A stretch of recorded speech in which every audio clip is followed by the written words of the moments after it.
guys, this is Spinnerack Studios. Hope you guys are doing well, and welcome back to part 2 of my lunchbox videos. And we have 10 boxes that we're looking at. We looked at the first 5 boxes in an earlier video, so if you didn't see that, you might want to go check out that video first. I kind of talk a little bit about the history of these boxes, and especially of the Aladdin Industries company that I'm sure you all recognize, that made a lot of these boxes that we're all familiar with.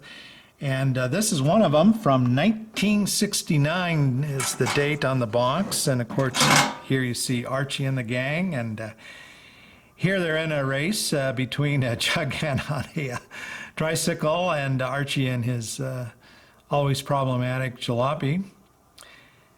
But once again, a 3D embossed box by Aladdin Industries.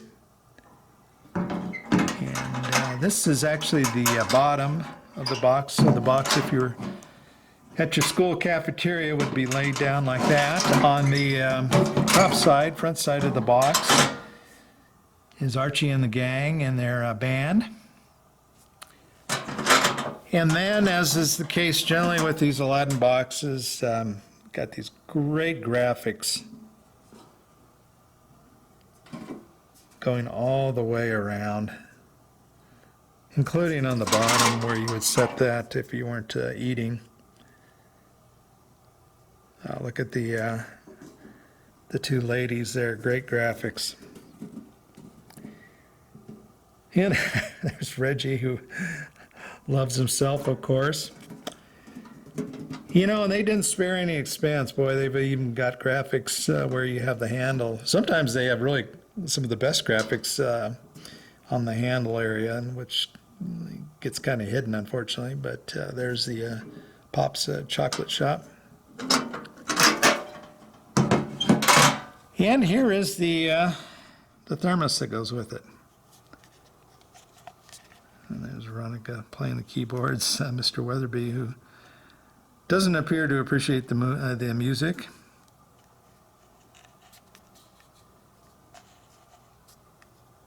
Yeah, so really a great box.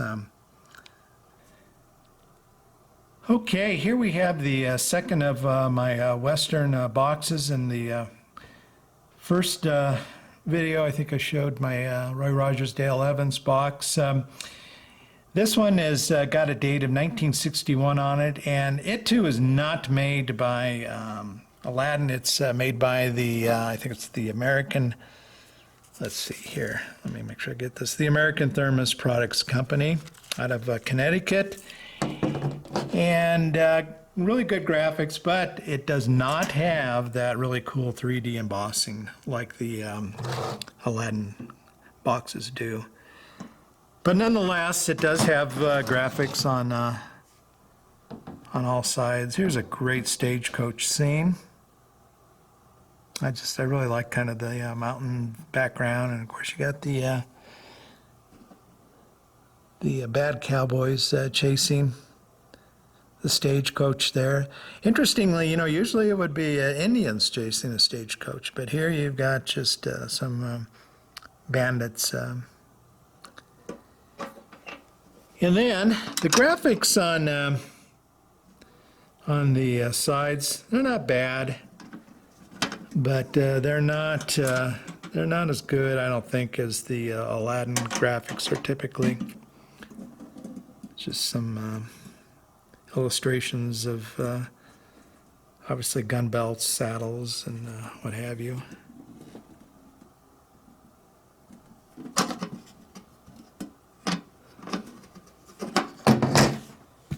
And the thermos, the same way, no graphics of people, just kind of your holster and hat and what have you. But still, it's a very nice box.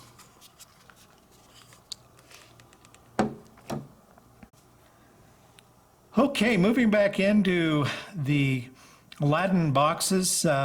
Here is a Hulk-centric box from 1978. Once again, it has that 3D embossed look to it. And here's the other primary side. And then here you've got just all this great artwork, as we've talked about, on the smaller sides. You know, it's interesting that there, of course, is Doc Samson. Moonstone, that's kind of a, to me, a surprising character to be on this box. I don't know, I think of her as more of a kind of a secondary character for the Hulk. And then here, of course, the leader. And then yet maybe another surprising character, the Rhino. I mean, he is, what is it, around issue, I don't know, 107, 108. Some of those, that one of those early issues after the Hulk came out of the Tales to Astonish, he was on the cover, a great cover. But, you know, I think of Rhino as more of a Spidey villain than I do a Hulk villain. And then on the handle side, here is that cool transformation. I probably would have actually put this on one of the other sides because I think this is probably the coolest side panel there is, but it's a bit hidden from the handle.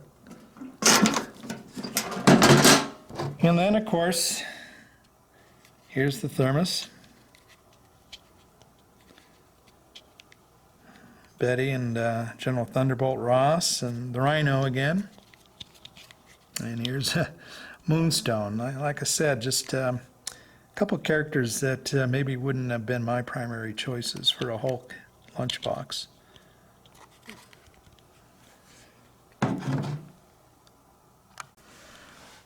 Okay, guys, this is the 1966 Batman and Robin box, the most expensive box in the thermos that I have in my collection. This box, it's not hard to find, you know, it's not rare or anything like that, but it is difficult to find in nice condition. It's got a lot of dark colors, as you can see, kind of this purplish rim there. And quite often it is very marked up, and a lot of ones that are paint loss and rusted. This box really shows the wear. This is a pretty nice copy of the box. You know, I don't know what the prices are on these boxes nowadays. I don't really follow them. You know, I'd probably have had this box, I don't know, 6-7 years at least. But anyway, you know, I think a really nice condition of this box was probably going around the $400 range back in the day, and whether it still is at that or higher or lower, I don't know. But another Aladdin box, which means that it's got that cool 3D embossed effect. And here's the back side that would be on the table if you had the box laying down and opened up. And this side especially really takes a beating a lot of times.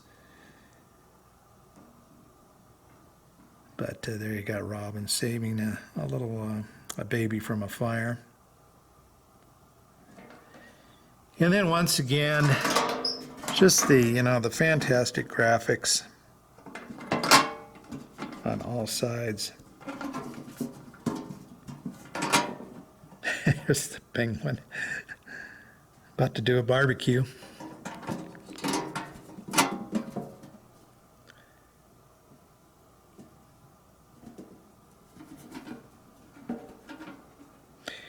I think you can kind of see why this box is so popular. Obviously, Batman is one of the more popular characters, but just a really fantastic box. And the thermos is equally as good.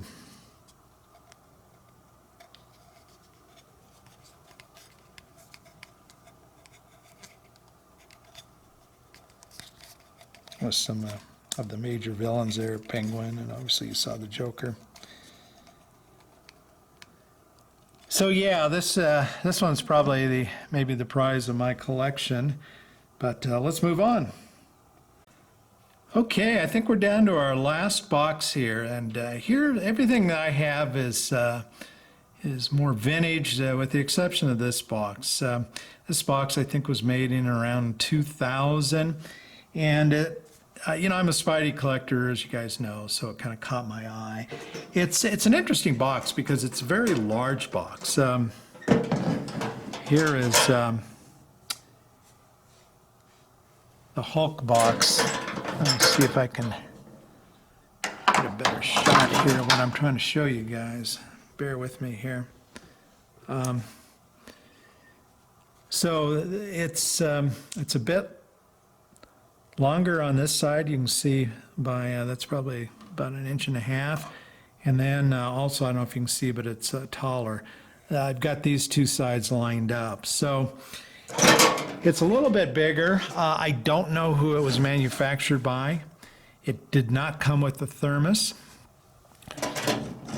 but it does have some graphics on both sides there. In fact, on all sides, although this is just nothing more than a reprint of both sides.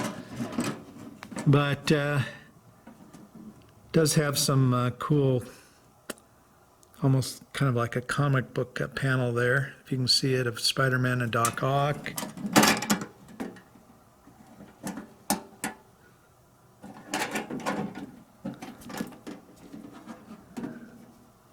There's the label on the bottom.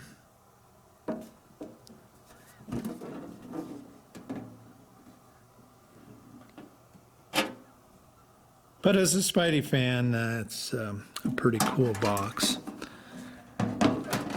So that is my collection. Is there anything I want or I'm missing? And the answer to that is yes. There is a box, a Superman box, that was made in the mid-50s, as I recall. And it's kind of, from what I can read, the holy grail of lunchboxes. And I haven't been looking for that box for quite a while. To get that box in nice condition, at least a number of years ago when I was looking, you were easily looking at probably a couple $1,000s for that box. And I've kind of given up on it. I haven't really I don't even have it in any of my eBay search, saved searches or anything like that. And I don't do searches for it. At this point in my life, I'm just not going to spend that kind of money on a lunchbox. And then there's a Superman box. It's probably more attainable. That was from, I think, the mid to later part of the 60s. But I haven't really been looking for that box either. And maybe I'll kind of check out the prices. But so yeah, there are two Superman boxes that I don't have. That would be kind of cool to have. But anyway, that's my collection, as promised, my lunchbox videos, and hope you guys enjoyed it. Please comment, and we'll talk to you guys later. Take care.